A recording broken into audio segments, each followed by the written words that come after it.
Good afternoon. This is the In My Opinion show. Welcome. I am Henry Hatter, your host. I have today with me Joe Rundell. Joe Rundell is no secret to the city of Flint and its population for all of the things that he has done for the city of Flint with respect to building statues downtown Flint. Joe, how did you become involved in building statues downtown Flint? Al Hatch, the chairman of the Back to the Bricks car show, contacted me, I believe in 2011, and asked me if I would be interested in doing some statues of early General Motors auto pioneers, and I thought, yeah, let's do this. I hadn't done it before. I hadn't done full-size statues, and so this was going to be a whole new undertaking for me. I was 71 and starting from scratch. How were you commissioned by the group Back to the Bricks? I suppose Back to the Bricks is the primary group that inspired the building of statues in downtown Flint. This was not a brainchild of the city of Flint leadership, was it? No, it was not. How did that process begin? What inspired it? How did people become engaged? Why didn't our leaders think of this? And what was their intention? You may consider any one of those for a response. Well, I think that the person that I was dealing with personally was Al Hatch, like I said, the chairman of Back the Bricks. So it was kind of a one-on-one basis. He came to me and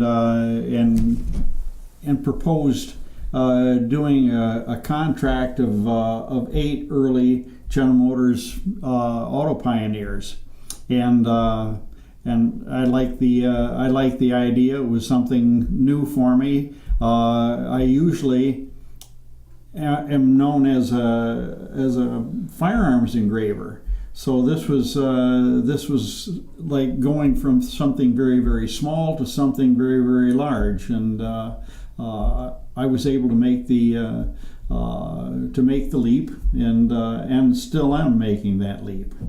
How did they decide that you were the right person for the job? Did they look at a model or some prototype that you had done for them? How did they decide as a group that they would select you? Of all of the people in the world, they would select you. I think that Al Hatch may have known of me earlier. We both attended Bentley High School. Al is 3 years younger than I am, but he may have been there knowing that I was an artist at Bentley, and on my graduation I was given a Proficiency in Art Award by Bentley High School, and it was the first one that they'd ever given out. Okay, I got a lot I want to cover, Joe, and part of it is where you have been to reach the pinnacle that you are, and what you will do in the next stage as you continue to grow this process. Now, I understand that you have placed how many statues in downtown Flint, and of whom? I've done actually 7 in downtown Flint, 2 more at Bishop Airport. I'm working on one of a gal right now, and it's Rosie the Riveter, and that's going to be at Bishop Airport when it's finished also. For the people who live in Genesee County in the city of Flint specifically, if you have not seen these statues, they are of bronze, and they're in the main segment of downtown between the Mott Foundation building and the Flint River on the east side of the roadway, right? That's correct. In the park. So if you haven't seen these statues that will be here many, many years after Joe is gone. Most of us are gone, Joe. I am sorry. they become part of the history of Flint. And it costs you nothing to go down and take your children down, and it's a learning process for students who might want to write a thesis on a subject that there's plenty of information about, particularly if you go to the University of Michigan or Kettering or some of the other associated colleges located here. It's a great opportunity for you to use that as resource material. Joe, it is safe to say that Back to the Bricks did inspire the bringing. What was the purpose of Back to the Bricks? What did they want to achieve when they put this all together with cars and with events? What did they want to achieve? I think what they wanted to achieve is, well, first of all, this whole thing is going to, or has been taking place in Flint for a good many years.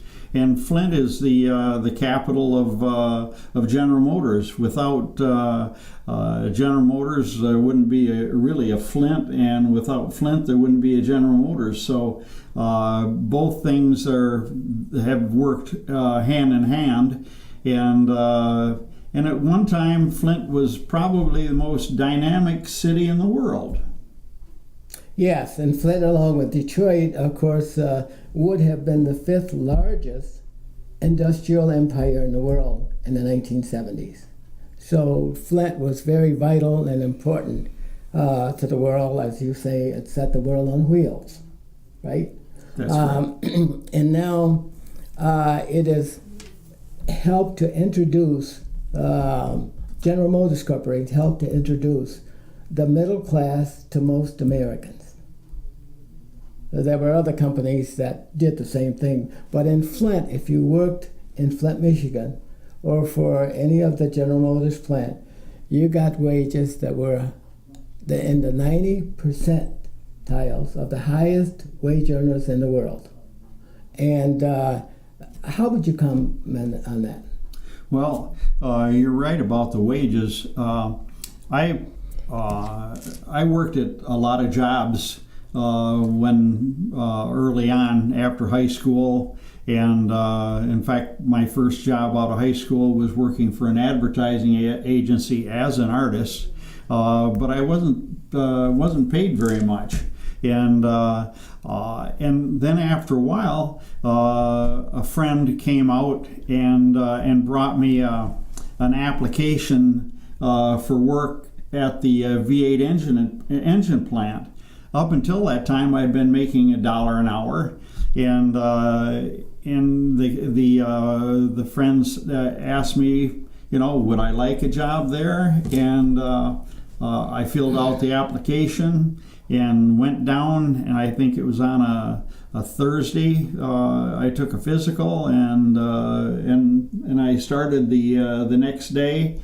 And where I was getting $1 an hour before, they started me out at $2.49 an hour, 2.5 times what I've been making at the other place. And I was supposedly a skilled artist, but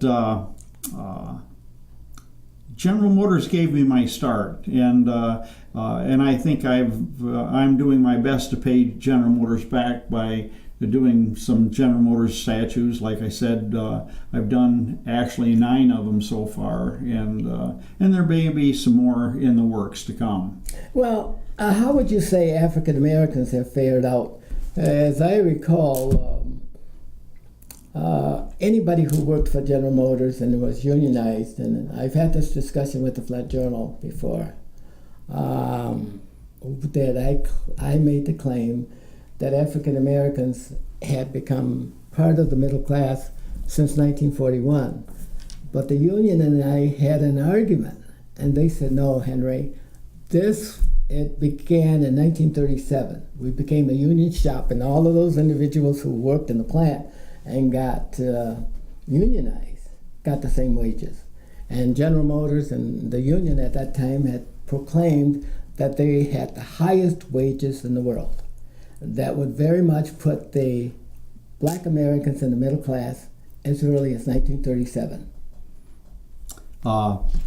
When I went to work for General Motors, I hired in as just a regular worker. I found that I could make more money if I became a skilled tradesman, and I became a machine repairman. But I worked with black machine repairmen and skilled tradesmen, and also there were black supervisors. So I actually worked for them too, and I really didn't have a problem doing those things. And I wanted to kind of put that 2 cents worth in to show relevance. The young people today need that relevance, particularly young black Americans who thought that they had been left out of the loop for many, many years. And things have been getting better for years. The only thing is that universities and colleges and public institutions and clergy did not proclaim that the wage disparity had been closed beginning in 1941. We waited until about 2012 to find that out. And there was an article published by the Journal about the union wages in 1937. And that kind of was used to verify that wages were standards and we had already folded into the middle class. I wanted that to be relevant to our young people. And much is changing in this community. And I'm going to go back to statutes. I got to keep it close to statutes. How do you see yourself getting involved in improving the lot of women who contributed to the growth of General Motors? Well, what I'd like to do, I've done these statues, and I think I've done, I believe, 10 now, and they've been all white people. And I kind of think that it's time to bring minorities into this, and women also. You got to put the women first. Well, I'm actually doing a woman right now. I'm doing a statue of Rosie the Riveter for the a women's group in Flint, and I think that that should be pretty well on its way by, I would say, January or February. And this little lady is going to be out at Bishop Airport also. How much support do you have for driving that project, for getting women named? You got to name hopefully one woman who best represents the achievement of women in industry, right, or in public policy or education. Well, Rosie the Riveter was one of a group of thousands, and she represented that group. Without her and the others like her, I doubt that we would have won the Second World War. It was those girls that went into the plants and allowed the young men to go overseas and fight for those stars and stripes, and that have made America great, and those soldiers that gave their lives to keep America great. How would you, again, very good point, the women who worked like my aunts and my mother worked for General Motors, who may have worked for General Moters, went into the plant to help drill the riflings and barrels and make ammunitions and so on and so forth. Now, with that said, for women, how do you look at how we improve race relations based upon the story of statues and contributions by people of color? Well, what I'd like to see is, first of all, America, it's a great country. It can be a better country. Race relations if people are friendly, it gives backbone to the country. It gives strength to the country. The opposite, if race relations are bad. And what I'd like to see is the things that I can do. I'm a sculptor, and I think my place is to do statues of prominent black people, and have these put up in the city of Flint. And I'm looking forward to doing quite a few of those. Have you thought about any names? Have you worked with any groups like the Concerned Pastors, like the NAACP, to find out who they would name? Have you thought about other institutions who can contribute conversation to that? Because nothing will happen without the conversation. Have you been engaged in conversation? Yes, I have. Well, of course, one of the people that is most prominent is Martin Luther King. But I'm also surprised at the amount of strength and backing that for a statue of Floyd McCree, who was the first black mayor of Flint. I've started on his face, and I have the head pretty well done already, and I'm going to put that out there, and hopefully soon some people will come and say, all right, we want Floyd done, start the rest of the body, and we'll turn this man into bronze and put him in a prominent downtown location. Folks, we're talking about the statues of Billy Durant and Albert Chevrolet and Buick and many of the other early automobile pioneers. And we are making a transition from that process in which great Americans, most of them were white, all of them are white, that kind of commemorate the success of Flint, Michigan. And we're making a transition into how women made contributions to the same process, and people of color also made contributions. Those contributions didn't have to be necessarily in engineering or production or investments, but they could be in many, many other ways, as they inspired the city to grow, to build a product, to sell it, and to distribute wealth equally throughout this population. Would you say that's a fair statement? Yes. One thing that I would like to do, and this will probably be the first time it's been mentioned on the media, is I would like to do 10 statues of prominent black basketball players.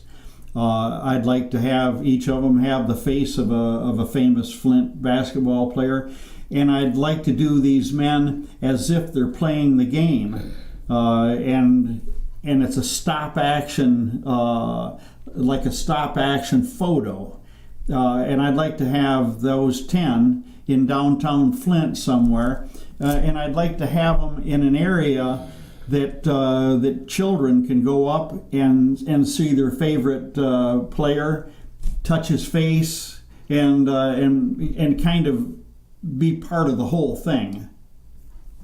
Yes, and where would you like to see that kind of a statue placed? In center downtown, or on the outskirts, or at the airport, or what, why?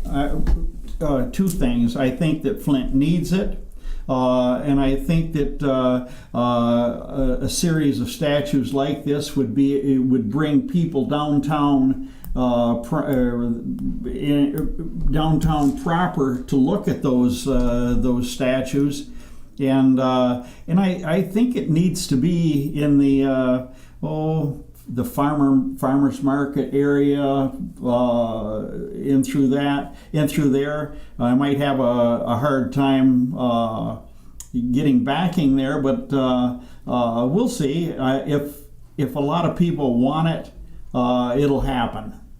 Well, no. You're speaking of the city of Flint.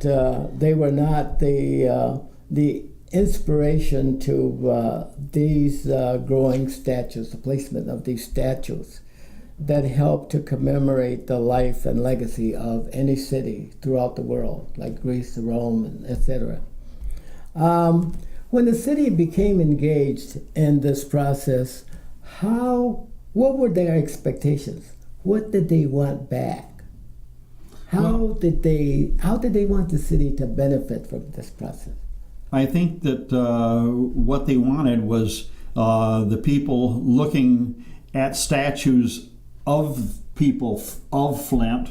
They're almost heroes, and it brings pride to Flint. Flint made an awful lot of accomplishments. During the war, Flint was one of the arsenals of democracy. We've put America on the road, and we're keeping America on the road. And I'd like to see Flint grow back to what it used to be in the 60s and the 70s. Yes, that would be a great day. That was where if anybody wanted a job and they lived in Genesee County or anywhere in Michigan or anywhere in the United States and they put in an application, they could get a job, pretty much, right? Pretty much. Pretty much. That's how it was. But now, I'm just looking at the tourist business that these statues might inspire. That's what they're supposed to inspire. And of course, the tourist economy was in Michigan 20 years ago when I was on the Michigan Travel Commission, was the #2 industry in the state of Michigan. But it fell later to the farming industry.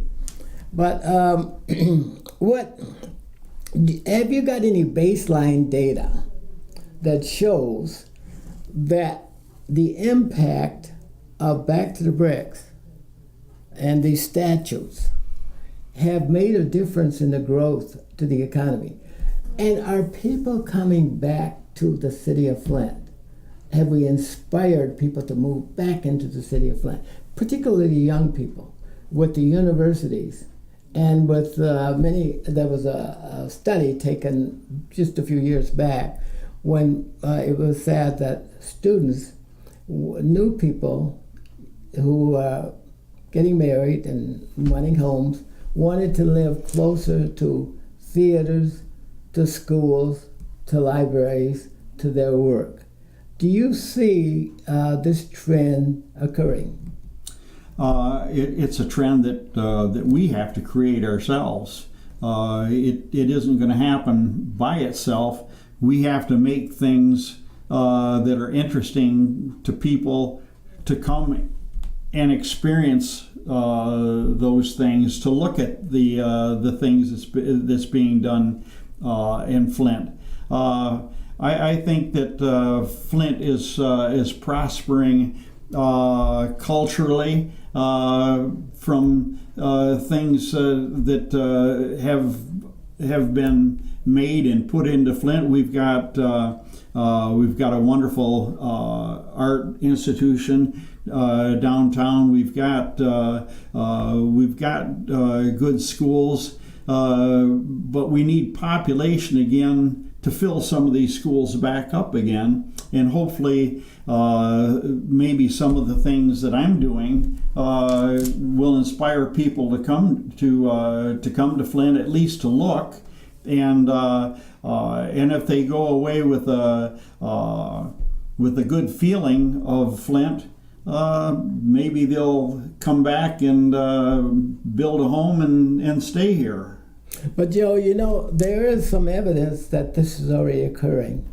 We've got the University of Michigan here in Flint. We got Kettering, and as you know, just a couple of years ago, the Highway Department extended the highways from 69 over to Kettering University, and to drop the traffic off at that point.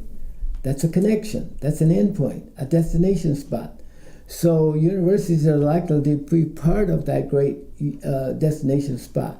You see young people moving in from other areas of the county back into the city of Flint as the Durant Hotel is filled up with young people who want to live in the downtown housing to be closer to work. And this is where the city of Flint is still the source of jobs, the center of economic activity and of culture and of political life, even though it's lost a lot. But I think with the inspiration that Back to the Bricks has brought to the city of Flint and what it's doing and the work like you are doing will help to inspire that to build a much larger a culture that will help to repopulate Flint, because Flint does need to be repopulated if it's going to survive as a major American city. The most important thing is the younger generation. We ourselves, we're going to be going out the back door as time goes on, and we're going to be replaced. I think that some of this new statuary needs to reflect younger people as well. And I think one of them, Clarissa Shields, would be a great example of what she has done. She's won 2 gold medals in the World Olympics, and a lot of people identify her with her, and she is young. Joe, I know that the show will come to a close very shortly. It looks as though my time is up. But I want to ask you, what's new for Joe? Where do we go from here? Would you like to make an appeal to people to consider contributing to the statue of a Black American or a woman? And if you're going with a Black American, they can contribute to the Tuskegee Airmen's Organization International, located in Southfield. And if anyone would like to have that, and I don't have the address here today, but we can get that address, and you may call if you're interested in donating to building a statute of a Black American to enable our culture to close the gap in race relations. Then please call the station. One of the people that I'm working with and on is Alexander Jefferson, Yes. A Tuskegee Airman that was shot down over France in August of 1944. Spent 9 months as guest of the German government. Was released on the 29th of April of 1945, and on his way out of Europe, also went to a couple of the extermination camps. But it was General Patton's troops that overran his Stalag and gave him the ability to get out of there and back into American clothes again. Well, Joe, I'm hoping that again, I hope the people from the NAACP and the and churches and individuals and businesses will make a contribution to the Tuskegee Airmen's International. And you may call the station to get the point at which you make that donation. We would like to have any businesses, they don't have to be African American businesses, but in businesses in general, to make that contribution as soon as possible. And we thank you. Now it's time for our show to come to a close. And Joe, I want to thank you for taking the time out to be on our show today. You had some great comments, and I'm sure that the audience would love to see you. And with that, it's always my pleasure to be with you. Thank you. Henry. With that, the show must end. Thank you.